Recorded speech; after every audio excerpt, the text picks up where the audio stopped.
You are now entering the Take-Up, placed together when the film is over. I'm your host, Joshua Ray, and I'm here with my co-host. That is the managing editor of the TakeUp.com, Andrew Wyatt. Mr. Andrew Wyatt, hello.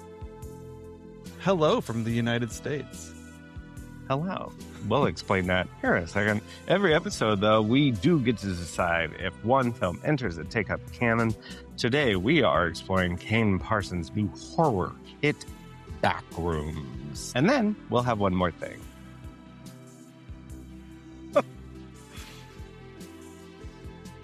Bonjour. Je m'appelle Joshua. Un baguette. Look, I moved to France. We haven't recorded in A while. 5 weeks. Yeah. Last episode was May 8th, and we've both just been through it. Yeah. Wow. Okay, but we're back together. Finally. Virtually, at least.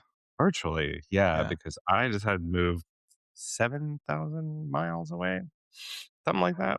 And 6 time zones is what I've learned. Or 5 time zones, right? Yes, I am 7 hours ahead of you. It is currently, well, you know what? We shouldn't give too much detail. I don't want people banging down our doors to get on the record. Yeah, you're going to get doxxed in France. But yeah, I moved to France with my husband. So, we are now officially an international podcast. Oh my God. Je suis international. Oh my God. It's crazy. Can we do a little bit of catch up before we go to Backrooms? Catch up? Sure. About what? Yes. Okay. So let me just tell you, we're going to talk about movie stuff. So I'm gonna start a series on the Take-Up called The French Dispatch in honor of one of our favorite Wes Andersons.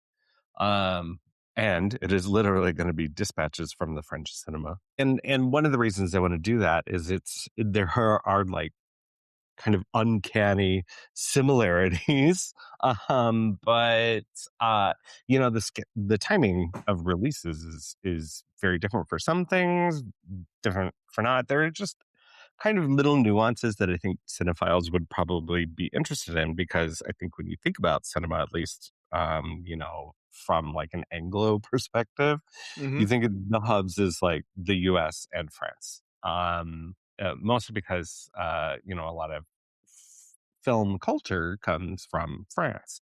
At least our kind of film culture, I think, right? So I've been to, the Latin Quarter, where all the Cahiers de Cinema guys were first watching Nicholas Ray and Hitchcock and doing all their pieces there, the Cinémathèque Française, and I've been here several times before, and of course those were among the first things that I was doing. So here are a couple of fun things. I'm actually in a small town called Mâcon, and Mâcon is like 4 hours southwest of Paris, and it is a small town. It reminds me of Springfield, Missouri. Oh, but très, très, très français.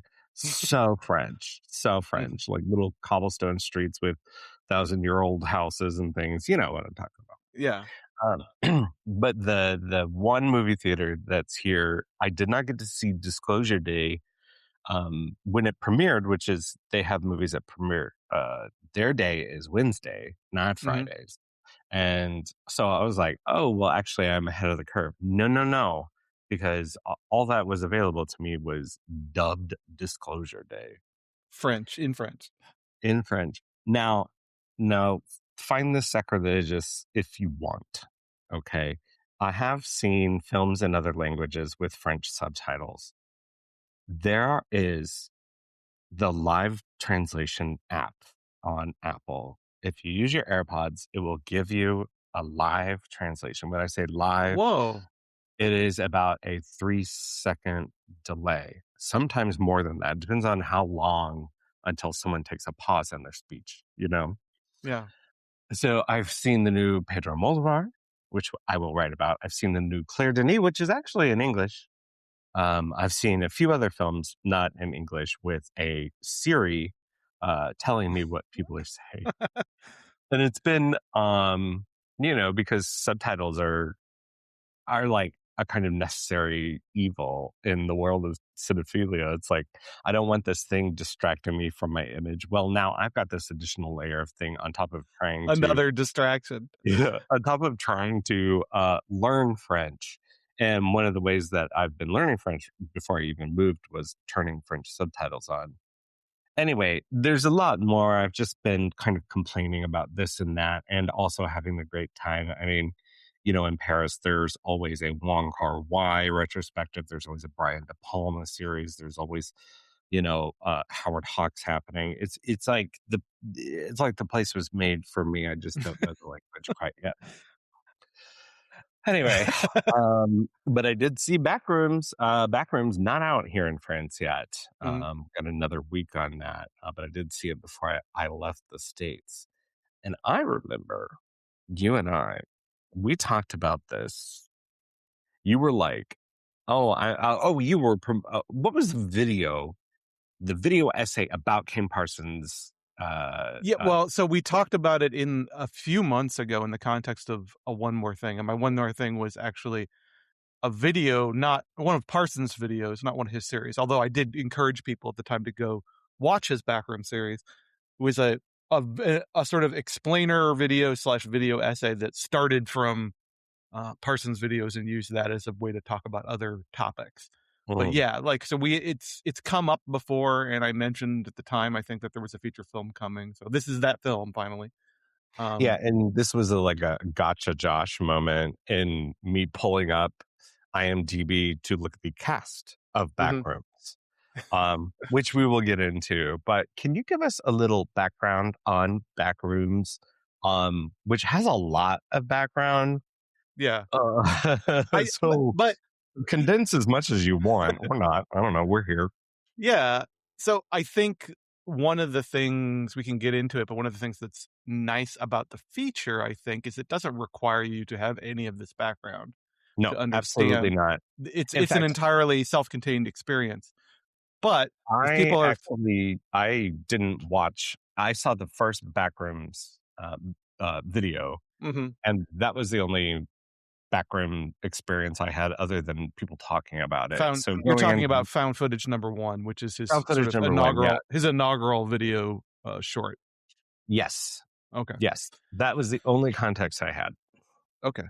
So we actually need to go back to give a little background. If you're curious about like what the heck did this come from with these kids today and their weird meme images being turned into feature films.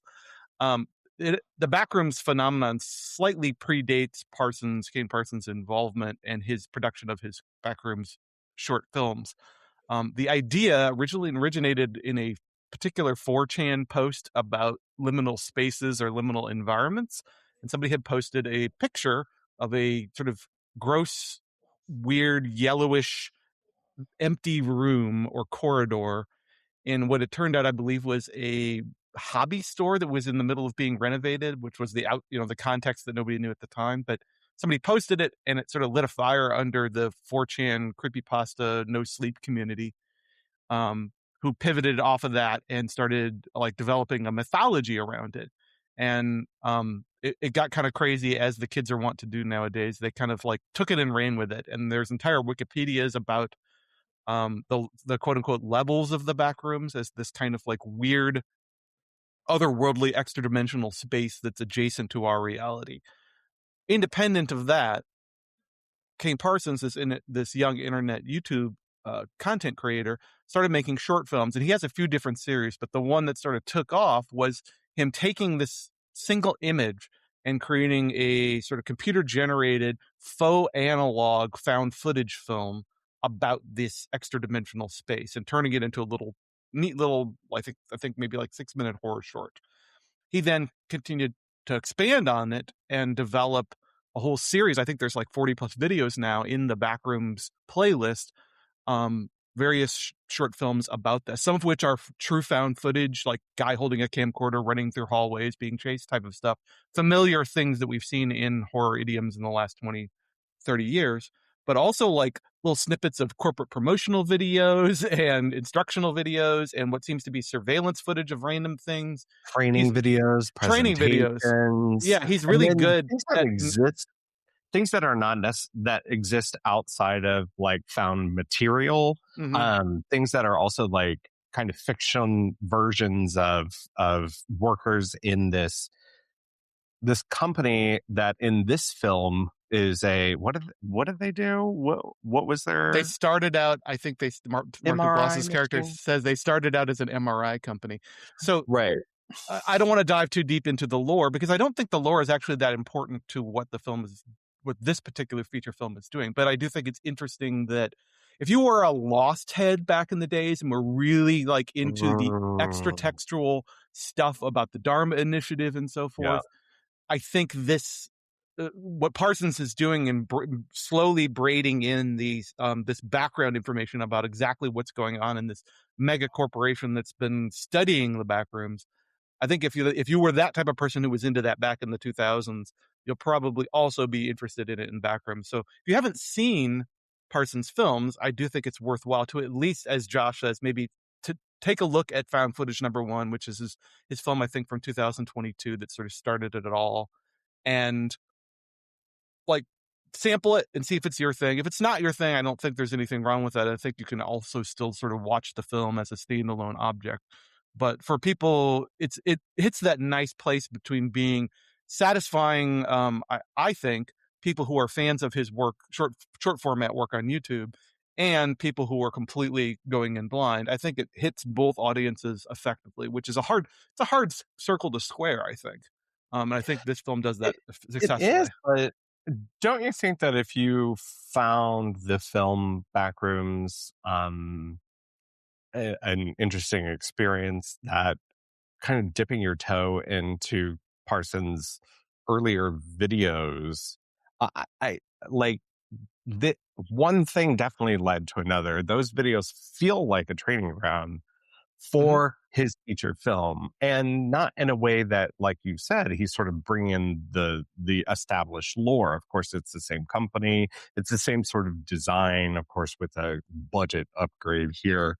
Yeah. But I found going back and watching those Backrooms videos to be a really interesting. I know an entire like cult was built around these things. Mhm. However, for someone who's more interested in like feature filmmaking, it was just interesting to think about the relationship between the way people are consuming these backroom videos versus the way they might consume this film backrooms, and whether or not they're kind of having this tenuous linkage. And I call it tenuous because, like you said, you don't necessarily need that. I think you can go into this independently, and I think actually you might be at a better advantage because you're not trying to compare. I saw it with a Or friend who was a fan of wedge your the. pre-existing like headcanons. For those people who are deeply into Yeah. fandoms, there's always a tendency to like wedge your particular headcanon and favorite theories into an object when it appears. So like the fact that we've now expanded to this feature film, much bigger budget, much less reliance on CG. It's worth pointing out that Parsons is sort of foremost a CG animator because so many of the early backroom shorts are done entirely in computer graphics. When he does use some human actors here and there, but even then, there are shots in his shorts that are deceptive, where you would assume that that's got to be a real person, and nope, that's a computer generated person walking around a computer generated environment. So he's I sort mean, of first really. foremost a computer animator, and more than anything else, I Yeah. think. You're really smart in using that VHS filter to hide some of the Yes. scenes. But it's also, you know, the seams are there. They're sometimes very obvious. Other times it's really incredible work. Hmm. What this one person was doing, and he had a team, people that he would work with too. But really, what this one person was doing on their own, and you know, a lot of the conversation right now about Backrooms obsession, Markiplier's film Iron Lung. Hmm. I think a few episodes ago I said I would smash the YouTube to feature film pipeline. This one, I would keep. I like this one quite a bit. I like Backrooms. Not only because I, I have an interest in like there's something so compelling about the concept itself, but I mhm. think that in the way it's deployed here is in the most interesting way. Like the least interesting thing they could have done is adapt Kim Parsons' earlier videos. And so it was really interesting to go back into those and see that it was this kind of like very internety, very internet sleuthy, like getting your red string out to connect things, and that really kind of it disinterests me in one way and interests me in another way. But this is a proper film, which I can't say about some of the other YouTube to horror, indie horror pipeline films. Yeah, Um, I think it's more important to recognize when something good comes out of that pipeline than to make generalizations about the pipeline itself and say, "Oh, the YouTube generation doesn't know anything about filmmaking." I think it's or saying that it's all great and that it's all golden. I think we have to approach it like anything else. That people who come from whatever creative background get to make a feature film. We judge that product on its own merits and don't. But I do think it's interesting what you're saying about like how people, particularly younger people, are consuming things. I've been thinking about watching and thinking about Amazing Digital Circus lately, which has become this humongous internet phenomenon distributed on YouTube, but now has its final episode in theaters, and people are flocking to see it in oh, theaters. So there's like weird crossover between YouTube consumption and theatrical feature film consumption that sort of unprecedented. Um, but yeah, so do we want to talk about? So I don't want to get too bogged down by talking about the lore or the background or the content of Parsons' YouTube videos, but I do want to talk about some of the influences on it. Um, I think I mentioned when we did that, I did that one more thing a few months ago. I mentioned the importance of Mark Danielewski's House of Leaves on Parsons' sensibility and the type of horror mhm. he's interested in. I think the Library of Babel, um, Jorge Borges' short story, I think is an important one as well. But the idea of labyrinths and the idea of spaces, recursive spaces that keep going and expanding on forever, I think is such a seductive concept. It's so hard. It really works in the literary form, and I'm not sure how it's ever really worked that well in visual media. Um, but I think maybe Well, Backrooms I is think there are a getting closer to it than any other thing I've seen before. I think they found a really great kind of image to Mm, solve that. But I think we have works that are very close to what this is, and mhm. the answer might surprise you in that it's very clear a few things that are going on here. Influences like Stanley Kubrick's The Shining, Mhm, the kind of space where history kind of folds in on itself, and the space itself becomes a manifestation of some sort of trauma. Andrei Tarkovsky's Solaris was a Ooh, good hallmark for yeah, me good too, comp, yeah. kind of like Hall of Mirrors of history. Alain René, last year, well, a lot of his work in the way time is sort of this slippery, elusive thing. But in particular, I was thinking about Marion Bad last year, Marion Bad, Mhm. and the way that film does, some of the same things I just mentioned. Um, there's I also, like I like the Shining comp, but I think the distinguishing feat what distinguishes Backrooms from something like, what I would call the neo-Gothic sensibility of Stephen King, that Kubrick, as much as King hated Kubrick's film, I think the Shining film does do a really good job of capturing it, some of that neo-Gothic sensibility.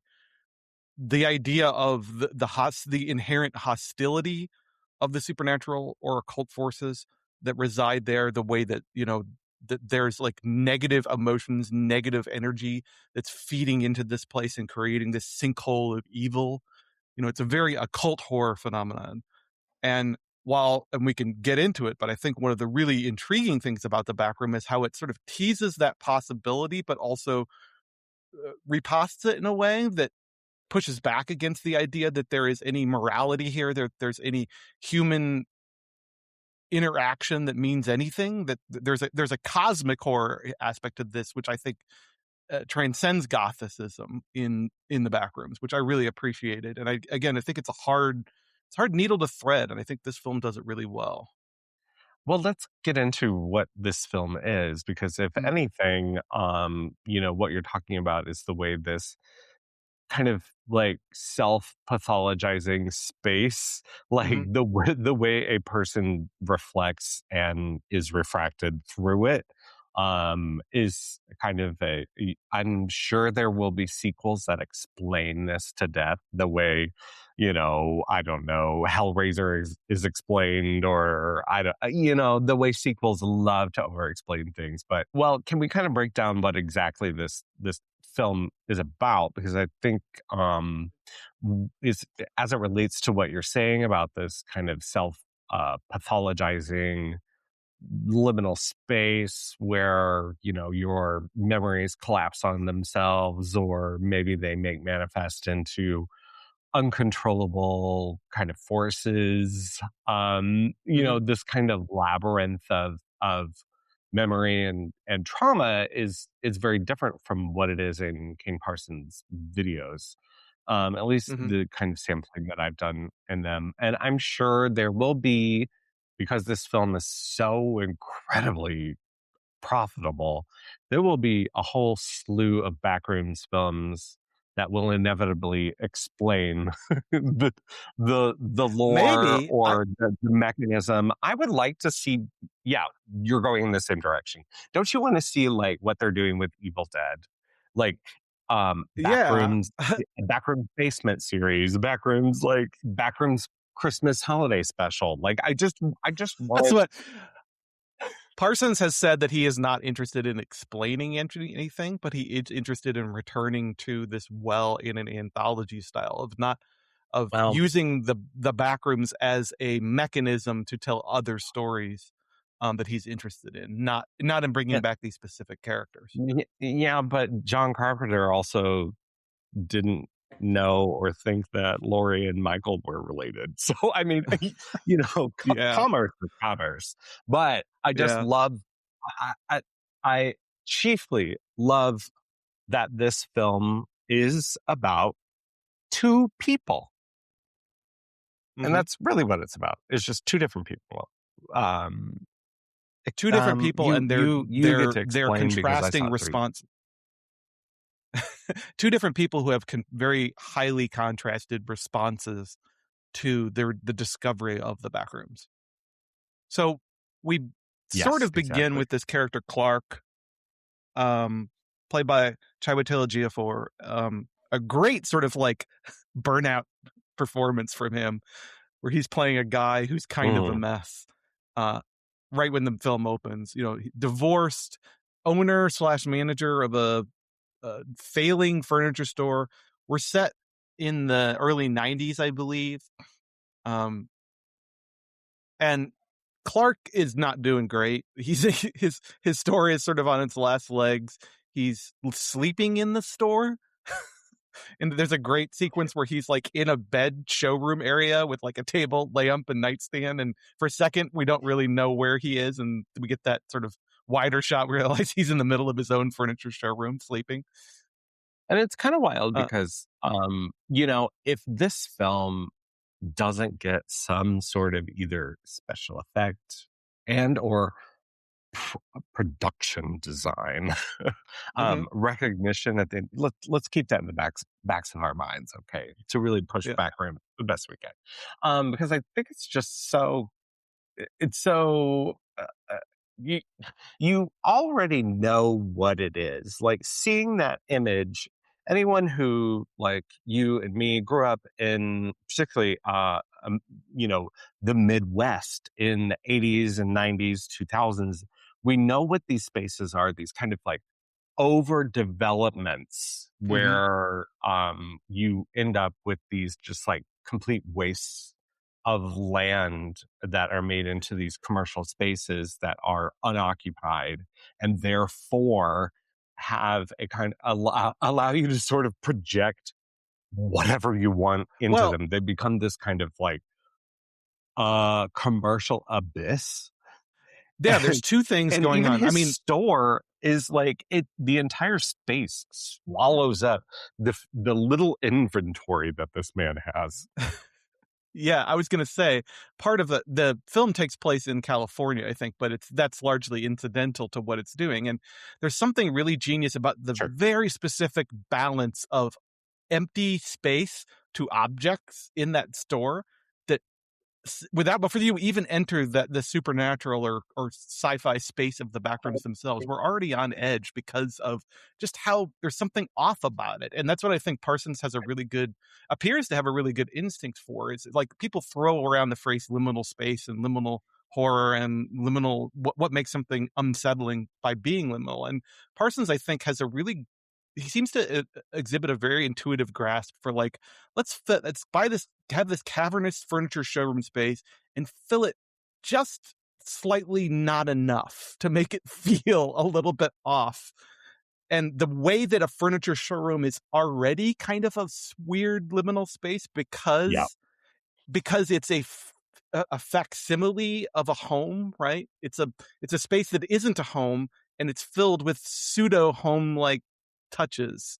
The way And then that basement addition, the weird basement addition, oh my God. feels like it could be somebody's like Oh my God. actual basement or rec room. I mean, how many, like kind of shitty furniture stores have you been in that have that fucking basement or that like I know that space. I'm actually so surprised that and of course he's working with a team of people, and this Mhm, film, while he has directing credit, he's got co-writing credit with Will Sudick, mhm. who's he's mostly known for TV for Homeland and Westworld. But just the idea of like going down to the basement and we have more furniture down there. It's just like the I can't setup tell you is how many so like awful. vintage furniture, like not even crappy strip mall ones, like nice vintage furniture stores always have the basement room, right? Yeah, yeah, yeah, yeah, yeah. Like, of But course, we have to too get much. to get back to the plot, so Clark discovers almost accidentally that there is this doorway or portal in the basement to his showroom, and it leads to this place. And to describe with the word place implying something singular, it almost feels like a misnomer because it's really like a parallel reality or a dimension or universe that's slightly um aside, or to use the parlance, the Stranger Thing parlance, it's the upside down backwards version of our reality.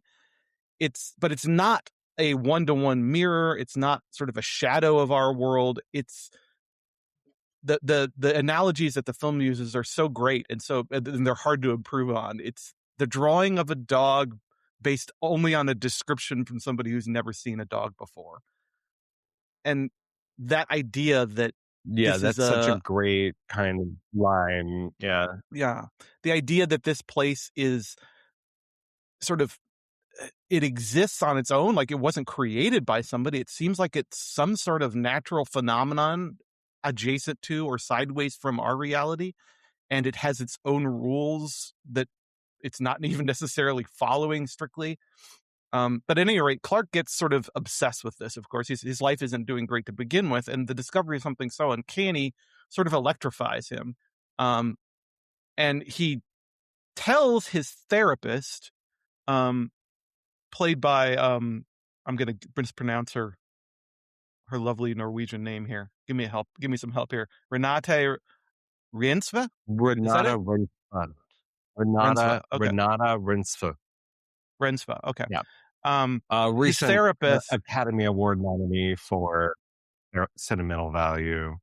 Yeah, and those of us who have um, followed her for the past few years, it's kind of cool to see her in a big Hollywood film, but like also kind of a cool quasi indie horror film.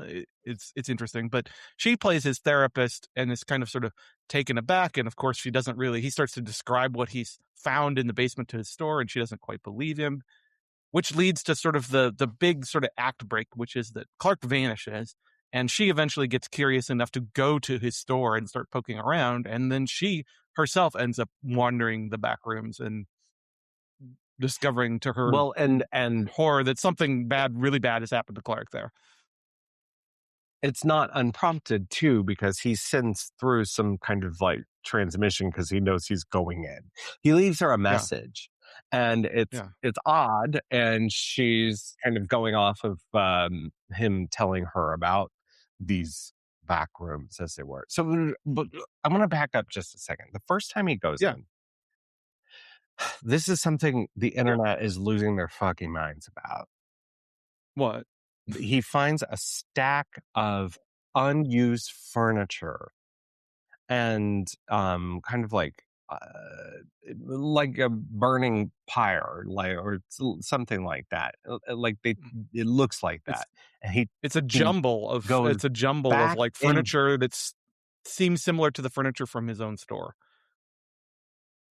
Yes, exactly. He leaves, but then he goes back and takes a stool, and this seems to be confounding millions of Really? people on the internet. It Why? that is okay. I'm glad that it's not confusing to you. I mean, what, like, I need a totem or like a souvenir to know that this fucking happened to me. Like, right? Am I misreading that? Is there Yeah, I do think I it's have completely confusion about this? no, I think it's completely pragmatic, actually. I don't even think it's symbolic. I think it's just it's the to prove that I'm not having a gigantic hallucination, I need to make sure that I bring Right. back a Like, I need this physical physical object. signifier. Yeah. Okay. Okay. Well, I'm glad we solved the internet's great mystery. Uh, That I mean, this just like internet, particularly like movies that are sort of aflamed the popular imagination for that week. Internet discourse is always so baffling to me. Like the things that people choose to get hung up on versus the things that I'm interested in talking about are always yeah. there's always it seems like there's a big gulf between those two things. So there are a couple of different filmmaking modes. The film does have a cold open, which is very similar to one of the training videos or found footage videos that Parsons did, and I think it's really kind of clever in that he knows that people are expecting the film Hmm. to be like this, and so let me give the people what they want initially, and then we get this kind of proper, um, you know, um, um, film narrative around that. And but what we do end up with Clark and his part-time help, Clark and his employees, two of them, they're a couple, they're young, um, hot people. There is a found footage section that I found incredibly unsettling, because I didn't really know that there would be like a quote unquote monster in this thing. And so Yeah. you really don't get what it is until the end of the film. The when and it's kind of like the parsing out of just how kind of twisted the backrooms can be throughout the film, I think is ingenious, and that you're not kind of immediately presented with, just how fucked up this can get. Is that this film, it has a really kind of leisurely pace to it, Hmm. but somewhat, no, leisurely is not the right word. And one of the other kind of discoursey bits is that this film, people are, particularly fans of the original Backrooms videos, are disappointed with the kind of, I think they called it a 2 hour long therapy session. And I think it's so interesting that actually this thing was made into a human story. And probably the other half of that is that the pacing is very different from what people are expecting of even, the most kind of indie horror that's available out there Hmm. on the big screens right now. It is a very judiciously paced film. Does that make sense? Yeah. And there's a There's lot of sort of there's a it takes its time initially to actually get to the strangeness, which I think a lot, other than that cold open, it takes a while to get there. There's the really excellent use of the voiceover, both Clark's voiceover and the therapist voiceover, from her like self-help tapes, Yeah. um, inserted, not sort of sometimes used diegetically and sometimes sort of overlaid with other scenes to create additional contrast or context. It's very smart filmmaking, which is not Mhm. necessarily what you expect from this isn't, and it's not a patch on any of Parsons' short films, which I think are great, but it just feels like a level up and a different, a surprisingly, in a good way, degree of confidence in using the media, the larger canvas of feature filmmaking in smart ways, I think. It's an entirely different medium, and I think when we talk about his original videos and the kind of like, the internet nature of them being non-narrative in the way that you can sort of dip your toe into video 20 versus video 2.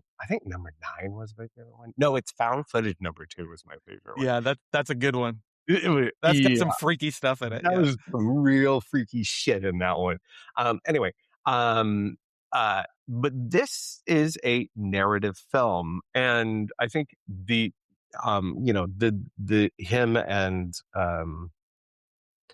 Will Suduk have found a really great way of making this interesting, because I think we could have gotten something like Iron Lung, which is Markiplier's like, 2-hour vanity project, and they're just different people. And so, what you said earlier is about it being unfair to talk about is very true.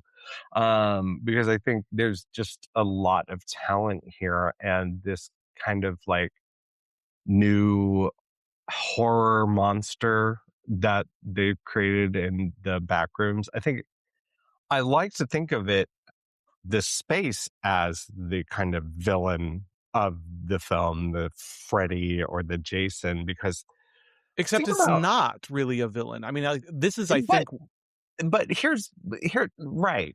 Here's what's interesting about it is that it it doesn't have any kind of innate evil or good or anything. It just is, and it just kind of mhm. like the person manifests in the thing, right?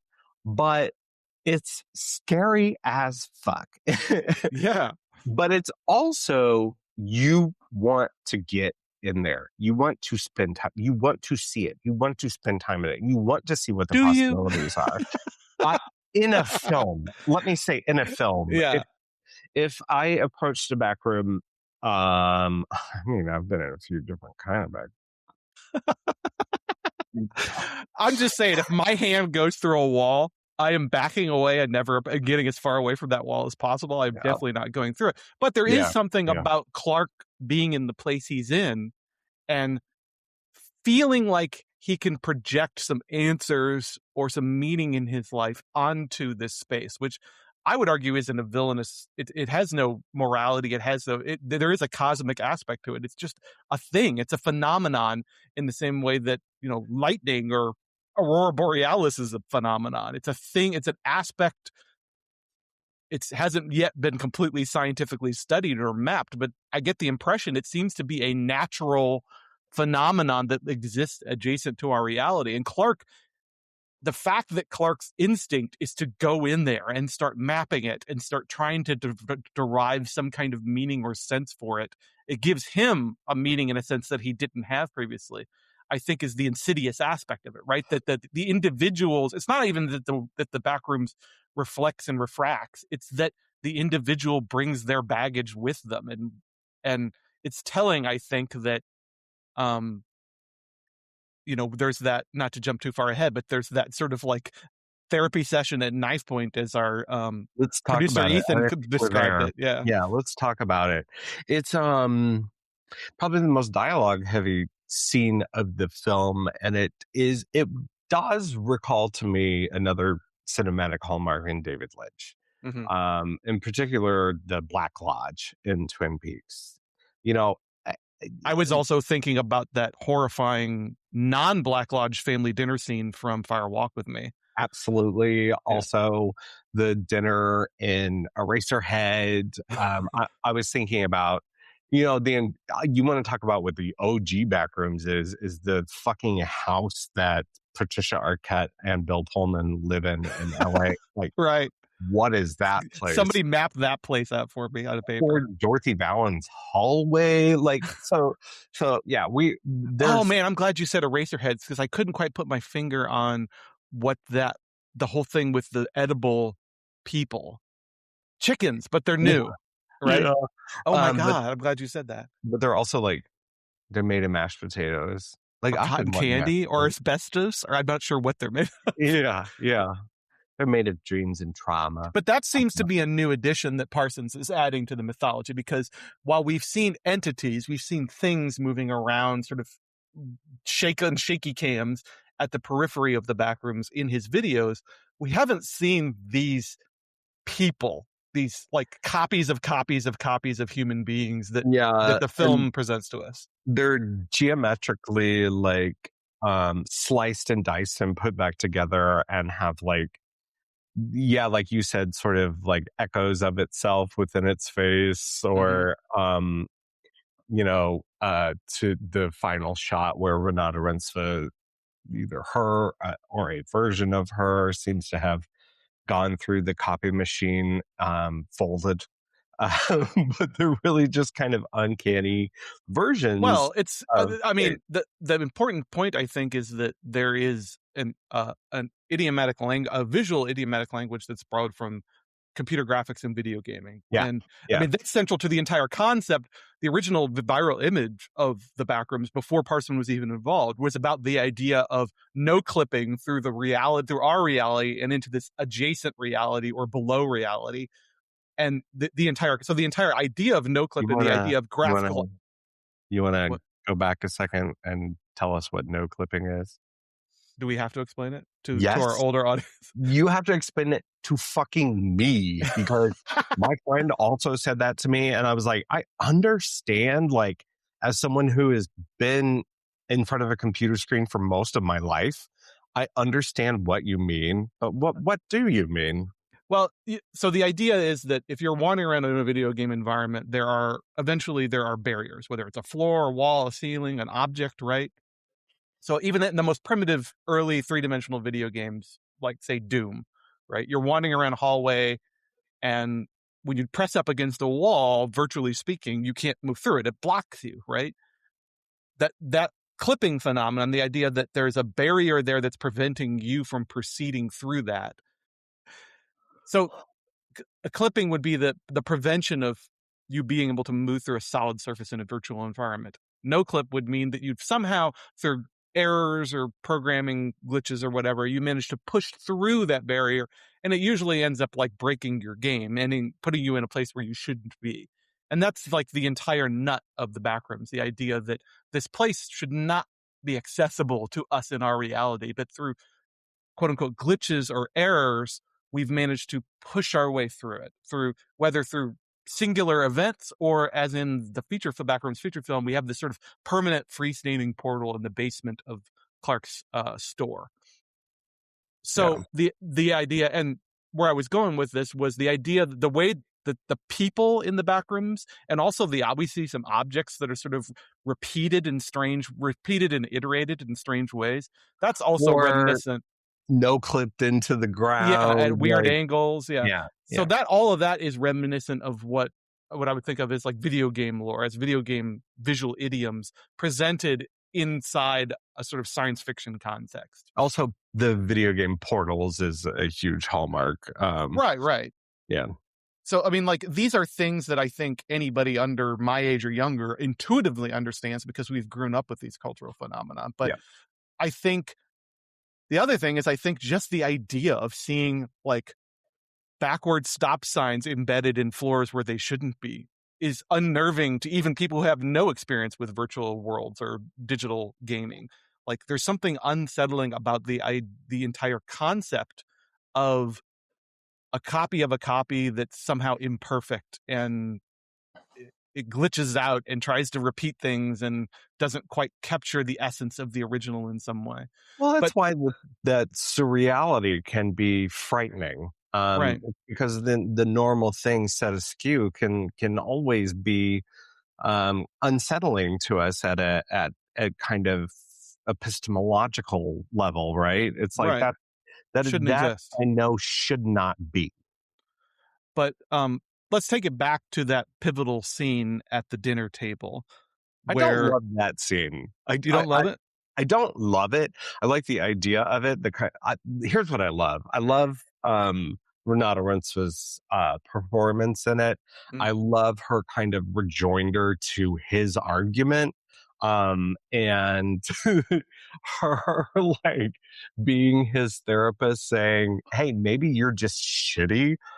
In a way is it's just that the scene itself is pretty long and has like, whereas the rest of the film feels like it's very naturally arriving on some fantastic dread and horror. That feels a little kind of like tweaked to me in a Mm, way, like it's showing the maker's hand in a way that I think it works against the ideas of Backrooms. that's fair. I do think it's funny how like she blows up at him and basically drops her supportive therapist mask completely, which is not beating the allegations that we all think our therapists really just want to tell us to They shut hate the us. fuck up I and know they hate us. yeah. They can't stand us. They don't know why they're helping us. They just love the insurance never for never beating the allegations. never That beating. um yeah, I guess I get what you're saying. I sort of like so much of this movie is about silence and Mhm. the long sort of quiet exploration, unnerving exploration of these spaces to drop sort of a histrionic, melodramatic family dinner scene by way of a Lynchian nightmare into the film. I think I'm makes for a nice little change of pace. I'm sorry. So the scene I was actually thinking about, and I Mhm, know you had to have been thinking about it too, mhm. was the Sawyer's family dinner at the end of Texas Chainsaw Massacre. Oh, yeah. Okay. Yeah, absolutely. And except this version of Leatherface is Andrew, Let me describe tell you. the Let me tell you. I said somebody was wanting to know like what is the monster like? There's got to be a monster. What does the monster look like? They asked me point blank, and I'm like, what is it? Like, I'm okay for hearing spoilers. I'm like, you would never guess in a million fucking years what the monster in the Backrooms looks like in this particular story looks like. Like I mean, you could get 100 guesses and you would never guess what it looks like. but it's the kind of film that they wanted to make and the kind of film that I really responded to. Mhm. The answer to that being the cardboard cutout of Clark as, or the character he likes to play in the commercials where he's a, pi- Yeah. you're a Pirate pirate, you're a or a pirate, sultan? but this is also the Ottoman Empire. Never mind. Like, I love that. Also, there's something in there probably about Ottoman Empire and like the stretch of 1,000 years or something. Mm, I don't know. Or maybe it was just a cute pun. Um, but yeah, I think the monster is just a really kind of great idea, getting at how this backrooms functions as a kind of memory palace. It's like it's the most anti-Proustian memory palace. Like, the analogy I would use is that like um do you in the old days of computers did you ever like defrag your hard drive? oh yeah, oh yeah. Okay. Because like to simplify it. So like Oh I feel like the Backrooms is like reality that hasn't been defragged in 100,000 years. Like it's yeah. just errors on top of errors on top of like old data that's been kept way too long and repeated. But the fact I think what's interesting about the discourse about this film is so many people are getting sidetracked by that entity, that pirate giant demi Clarkian entity that's lumbering around, and thinking that that is somehow like the master villain of the story. And Huh. it's Interesting. which to me just is a wild misreading of what the film's doing, how the Right. film presents it, right? the idea that Clark very stupidly, I mean, and they make a point that Clark very stupidly thinks that this creature is somehow copacetic with him and like talks to it as an equal, and suffers a terrible fate because of that, because he's not treating this lumbering thing as a dangerous monster as he should be. Like that seems, the film seems pretty clear about what's going on there. Yeah, Right. yeah, yeah. At least it's pretty clear to me, to someone who has bouts of self-loathing. I understand what's going on there. Yeah. I'm generally okay, folks. Don't worry about You're me. okay. Yeah, I'm okay. Does make you think about what your evil copy. But there is something interesting about how Clark's copy in the Backrooms is much more active. That the other people or creatures that he encounters are sort of just passive. Like he makes Yeah. a point of showing that they don't even really respond to pain. They don't really move when you prompt them. They do get that one lady just gets up and runs around screaming when the pirate shows up pointedly. Well, But it's becoming Clark's territorial too. The way right. Clark is kind of mastering the backrooms, or attempting to master the backrooms, is Mm-hmm. yeah, it seems to be playing into that. But I have to say that the stretch where Clark first enters the backrooms, which has to be 20 minutes or Mm-hmm. more of this film, where it's mostly dialogue free. It's got this great kind of droney electronic score to the film. And that to me is just such a kind of masterful stretch of filmmaking. There's Mm-hmm. one other piece of production design that when I saw it, I fell through the fucking floor into a back room, because Mm-hmm. the banisterless stairs that are in the middle of what looks to be a high-rise level of back rooms that are completely open. That Mm-hmm. Renata Rensva is The atrium, I would call the it. atrium, Yeah. with the stairs that lead up to some sort of portal, Yep. her only kind of escape. That felt like a violation that someone was inside my dreams. Uh, Mm-hmm.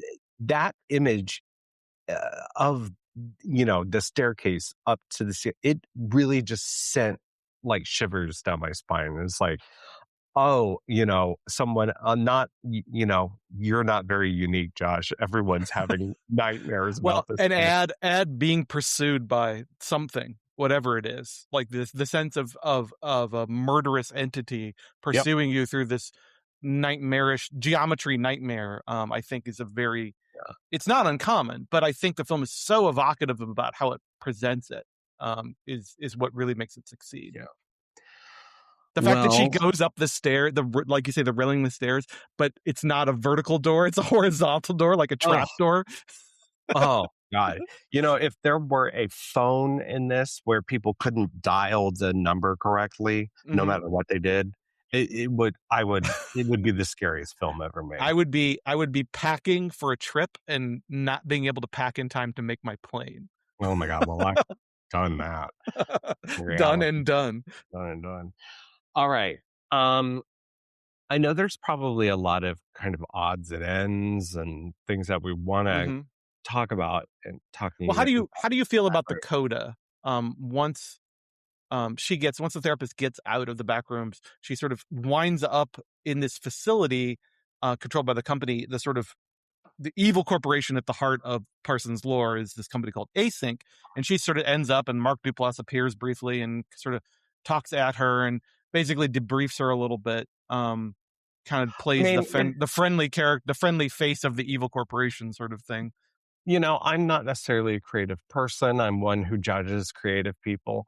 Mm, This is the way that it plays, I think, is great. The way what it actually is probably felt necessary to some people. I would like to see this a backrooms film that does play like an Alain René film, yeah. or something even that pushes the boundary of narrative film, in particular time and space. Hmm. Things that I'm very interested in film.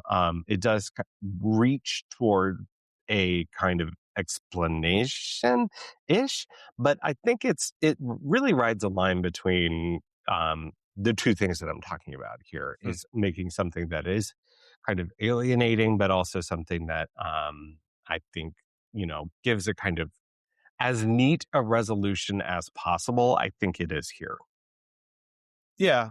And as you say, the transition to feature film, if we're going to tell a 110-minute true narrative-driven story rather than just I mean, you had mentioned this earlier. There is a version of this when Parsons made this into a feature film where it played a little bit more like the zombie movie Wreck or something, where it's just 2 hours of found footage chaos, like one take found footage chaos roaming around the back rooms. Like there is a version of that that could be that, and this isn't that at all. I It gotta uses tell you, footage selectively, but if you say found footage to me, I say pass.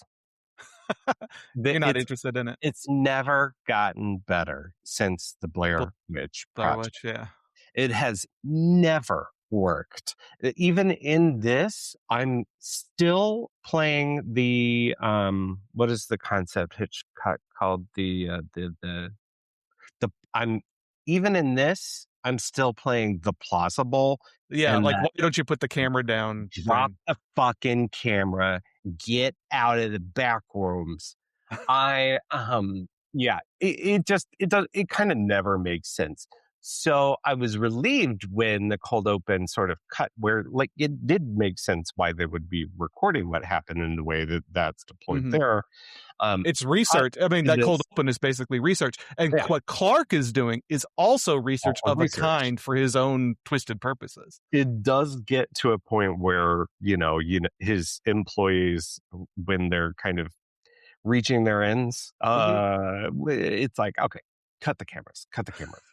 I'm No, not I'm not as hostile to the form, although I think I can count on maybe one hand where I feel like the really truly great exemplars of it in the last 25 years are probably very few and far between, but I'm not opposed to it as a form, I guess. yeah, no, I am. And, uh, But yeah, But to get back to like the that coda, I do think it gives just enough to provide some sense of this wasn't a completely like deranged, abstracted dream world, that there is some kind of framework here that at least this one company is trying to understand. But of course, the company seems to be somewhat responsible for not the creation of the backrooms, but the increase. If you do a little bit of a deep dive into the lore in Parsons' YouTube series, it implies that Async's exploration of the backrooms has accelerated the amount of connections that have started to appear yeah. between the backrooms and our reality. So there is a little bit of backstory that still remains hidden. And I think fundamentally what that coda conveys is that while okay, we have a company and we have a name for a company and we have some real human beings, some real scientists who are actually studying it and have sort of a framework that they're trying to establish. But it still doesn't answer sort of the essentialist questions like where the fuck did this place come from? What the fuck is its purpose? What are the rules by which it operates? All that remains completely and I think appropriately off screen because it it's part of the idea of something unanswerable. It's something I mean, not to put too fine on a point on it, but it stands in for all the mysteries of the universe that we're never really going to be able to untangle. And this is not the film for it. And that this No. is a film that is about the kind of the way you process your memories and what you Hmm. allow those memories to be. So I mean, there's probably a great sort of like corporate satire. I mean, Parsons has kind of already done that. All right. There's If some you've great seen, instructional videos and like that's what I'm introductory talking about. HR videos and shit in his I collection. like the sales video where it shows the possibilities of developing the back rooms. Right. Like, oh no, you're right. For, You're for right. those of you Like, who haven't seen Parsons films, it's worth pointing out that Async's idea, money-making billion-dollar idea here is that they're going to use the backrooms as unlimited extra-dimensional storage space. And it starts out as, oh, we'll put the things that are warehoused in there for easy access and inventory. But then it starts to quickly expand into like we're going to build cities and let people live in the corporate backrooms. offices Yeah, just and absolutely terrifying late capitalist bullshit. and can you imagine travel the way you'll be able to import and export objects when you can just go through a portal? Yeah. Oh my god. Oh my god, no, you're so right. You're so right. All right, okay. So, film's a big hit. I think it'll be it. It's difficult to call these things, but in that the ideas of liminal spaces have been hugely influential on the internet. I can see this film bringing these ideas to the masses, and in the particular way that it's telling this story, to be hugely influential too. I don't think it's probably one of the great horror films, but I think it is going to be, yeah, I don't know, comparable. Well, that's not fair for me to say. People think A Nightmare on Elm Street is one of the great horror films, and I don't. I love that. Psh, heresy. Well, I love that series. It's my favorite horror franchise, including the first one. Like as a whole, I like playing in that universe, and I think this Mm, also has like just a lot of potential for that. But I think this film is going to be hugely influential. And mhm. even if we don't kind of immediately see that, um, I think it will pan And out. I But and I'm encouraged by this again, the skill that Parsons exhibits in making this transition to feature filmmaking. yeah, I think it's a very from a very young first time director. It's very strong freshman feature, and it gives me the same thing that I always get excited about when I see a strong film from a freshman filmmaker. I'm excited to see where they go next. I'm excited to see how their talent develops. yeah, yeah, me too. Having said that, it is a no vote for me for it to go into the canon. Although I'm sort of tempted in a way to say that no, this is kind of a stake in the ground for horror filmmaking, and calling it early. But I don't think You that want the film. you want the hipster credibility of Well, being able to say you were there. well, not even that. I just like I think there's something in it that you should recognize, and I did while I was watching it, that we're watching something a little new, Yeah. and a little exciting. That's always an invigorating experience, is Yeah, feeling like you're seeing something, uh, not necessarily ex nihilo, because there are all those strong influences and because of how important YouTube horror culture and creepypasta culture is. So it's not coming out of nowhere, but right. it does feel like its ascendance to feature $300 million box office feature filmdom is a big step. It's something Fucking that itself is crazy. something new. There's a whole world out there. This film made $80 million in its first weekend. Yeah. Like, there's a whole world out there that I didn't know existed. And yet I was one of them, and just because the idea itself is intriguing to me. So, what about you? I think you like this film a little bit more than me, but Yeah. Yeah, it's not, but I don't think I'm prepared to call it an all-timer, but, I think if I had to make my, like, halfway through the year now, we're on, like, a list of important films, I think this would definitely be up there. I don't know that it's an all-timer sort of canonized film for me, but yeah, as you said, the way that you've talked about it makes me, as somebody who came at it relatively raw, um, and the things that you point out about it that it's doing really successful, I think has maybe even boosted my opinion of it a little bit.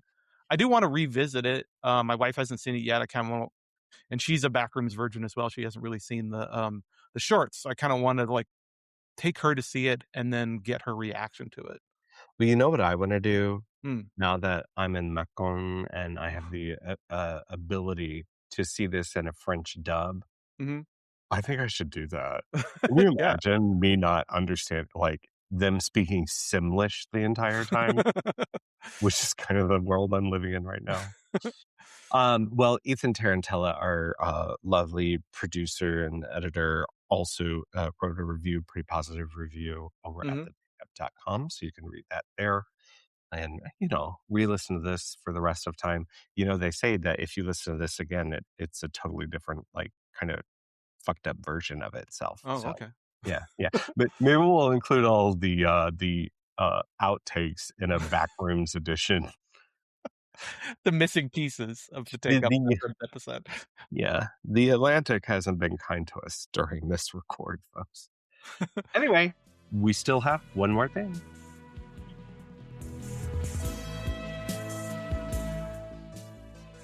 All right, every episode we like to wrap up with one more thing. It could be film related, it could be related to the film. I'm going to go first. I think this is related to the film. Mm. Did you see from 2024 the documentary called Secret Mall Apartment? Oh, no, I have heard about this, though.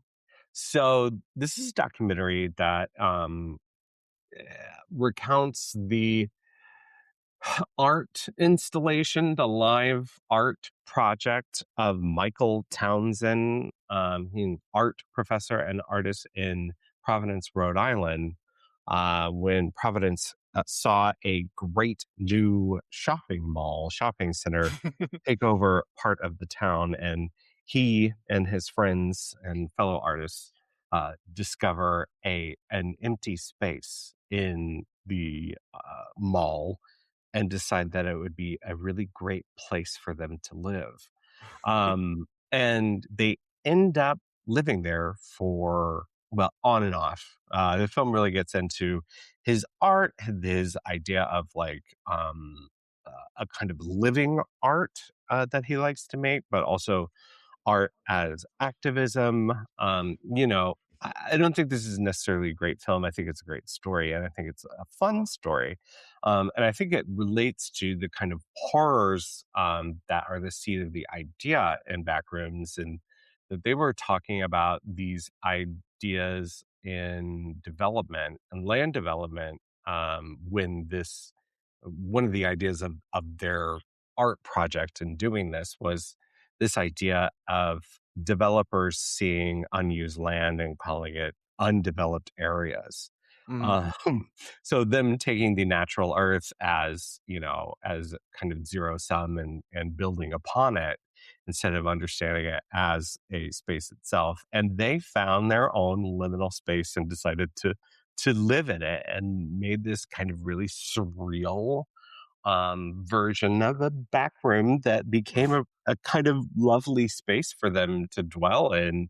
And I think it's just a really kind of, they're fun characters. It's a fun idea Mhm. because it's pseudo true crime because the crime being committed is trespassing, like constant, perpetual It sounds trespassing like for it's 4 years. consistent with, like, the larger urban exploration, abandoned places movement, and so forth. Yeah, and he did a lot of installation pieces in some of those, but I just think about the idea of them, this group, like crawling up between the walls of a mall and finding like between the bridge and the building this 800 square foot space that they made into a home. And I watched it right before Backrooms, and it kind of put into relief the idea of the Backrooms being the ultimate horror of the Backrooms is our kind of like capitalist nightmare that we live in, where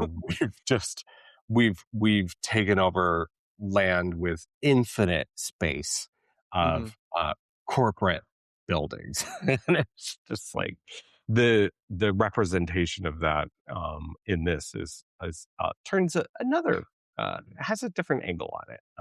But it's on Netflix. You can also rent it on different fun. It's made And by a very, great title, I should say. Like, yeah, that title because is I've everything. been I've been wanting to watch it. I didn't know anything about it. I just thought that there was a documentary called Secret Mall Apartment, and hey, guess what? It's a pretty apt title. They did have a secret mall apartment. Yeah, and it played True False in 2023, I believe. But you can watch it pretty easily online. But you can find me pretty easily online at OK Josh Ray and at the Take Up STL. What about you, Andrew? You got one more thing? Yeah, I recently filled in a gap in my Olivier Assayas filmography knowledge. Not more And internet horror. yeah, I went and watched maybe not a great idea to go late at night and go watch Demon Lover at our Cotton a few weeks ago. That movie, I won't even say that it's a great film, but I will. yeah, you'll go I there. will. Yeah, It I'm good to. I'm. If you don't like your endorsement, I'll endorse it. It is. I'm endorsing it because I think it's a cool film with a lot of interesting energy and not exactly what I was expecting. I talked a few months ago about a mostly forgotten Abel Ferreira like lo-fi cyberpunk film called New Rose Hotel, Uh, and this kind of has similar vibes. It's not quite as explicitly sci-fi. It's more just sort of grounded in the moment that it was made in the early 2000s, but it has kind of the same sort of corporate espionage and skullduggery as a major component of the plot, and eventually sort of gets completely off the rails. And I start, like a lot of his films, I sort of start to not really understand what the fuck is going on. Um, but it doesn't really matter because you're there for the vibes, right? You're there for immaculate, Gina Gershon's, immaculate vibe maker. yeah, Yeah. Gina Gershon's "I Love Gossip" T-shirt. You're there for Connie Nielsen's like incredible Euro fits. Um, and just I don't even know how to describe it. So it's basically a movie about corporate espionage and corporate malfeasance in the digital entertainment industry in France and Japan, and in particular about the distribution of interactive pornography, for lack of a better word, adult games and adult entertainment, and maybe slightly dark webby torture shit as well. And Connie Nielsen's sort of the central character. She works for this French company, gets swept up, maybe doing sleazy stuff herself, and maybe being targeted by people who are trying to do dangerous things, all in the name of really. It's all about money, right? Like this is a movie about money and about greedy people doing things because they're trying to establish. They're trying to make money off of the worst instincts of humanity, right? But just sort of a cool, stylish French thriller, corporate thriller where nothing really makes sense. Chloe Sevigny's there pointing a gun at Kelly Nielsen and telling her to quote unquote keep going down, which just sort of electrified something in my brain. I don't know. um, yeah, it's a strange film, but if you like Assayas' filmography, if you like this particular stripe of weird, decadent, like thriller where there's nobody to root for at all because everybody's kind of an awful backstabbing scumbag, then I think it definitely hits those keys really nicely. And and again, it's stylish as hell. Great fits, beautiful gowns, beautiful gowns. You can't do it to me. What? Oh, no, no, that's really So what do you think about this film? You say you've seen it and you like it. What do you like about it? Yeah, I mean, it was a blind spot that I filled in whenever I was doing a presentation on Assayas's Irma Vep, Mm-hmm. which is something I talk about a lot. We're never not talking about Irma Vep in some ways. Well, I got a little. I've got an idea. Yeah. Yeah. Yeah, it's been a while since I've seen it. It's been a few years, but he's just really, he really understands that kind of culture, but the kind of dirge that it is, like digital, disgusting, march of death that film is I just find really cool. I really like a good sort of end of history corporate thriller, and by that I mean like a corporate espionage thriller. I kind of put Michael Mann's The Insider in the same vein, and that's a true story, but that has this very sort of, we're maybe on the brink of a apocalypse, a Yeah. social and cultural apocalypse vibe to it. That I think Demon Lover hits it hits that very sort of specific subgenre really well. Demon Lover is also, I'm sure there's a disc forthcoming. I think Janice did a restoration of it recently. Yeah. But there's a new Vinegar Syndrome edition. I don't know who's putting that out, probably IFC through Ocean. You can find it at Vinegar Syndrome's website. It makes a great double feature with his two films later called Boarding Gate, which is a kind of Oh, and like that's another great one. Yeah. international corporate thriller with Asia Asia Argento Argento. Yeah. Yeah. and Michael Madsen and another Kim Gordon. giving one of the Maybe worst maybe one of my favorite Michael Madsen performances in Yeah, that film. yeah. Yeah. Well, he's always kind of great, no matter what. Yeah, but particularly great in that, I think. Yeah. All right. Yeah. So seconded. We've got a lot of like internet and liminal space horror. We didn't mean to do related things, but we did. But where can people find you? You can find me at thetakeup.com and Letterbox at AWyatt76. Very good. Well, on our next episode, we're going to cover a film about a stranger in a strange land. Ooh. A beautiful person who arrives in Paris and doesn't understand what the fuck is going on, but is doing their best to make it happen and make it work. You've already referenced it. I've just decided that we're going to cover Irma Vep. Oh, awesome. Awesome. Okay, cool. I'm glad you I'm agree. excited. I'm like, Should I watch the miniseries as well in preparation for this? You're probably just going baby, to tell me to watch the miniseries no matter what, right? baby, baby, you go down whatever rabbit hole you need to, because I What I want really need to do is go back and watch The Vampires, the original to. silent films, which you've seen and I have not. I've seen all of it. I'm gonna pull up my presentation. We're gonna see how wrong I am, This is going to be Professor Josh episode. Professor Josh. And I think, yeah, it has the potential to be our longest episode yet. We'll That's see. okay. Kelly That's Reichardt's okay. certain women. All right. Until then, thank you, Kayla McCullough, for help with social media, Ethan Tarantella for producing, editing the show, the music by AMP. And until next time, au revoir. I don't know. Bye. Go. Go home.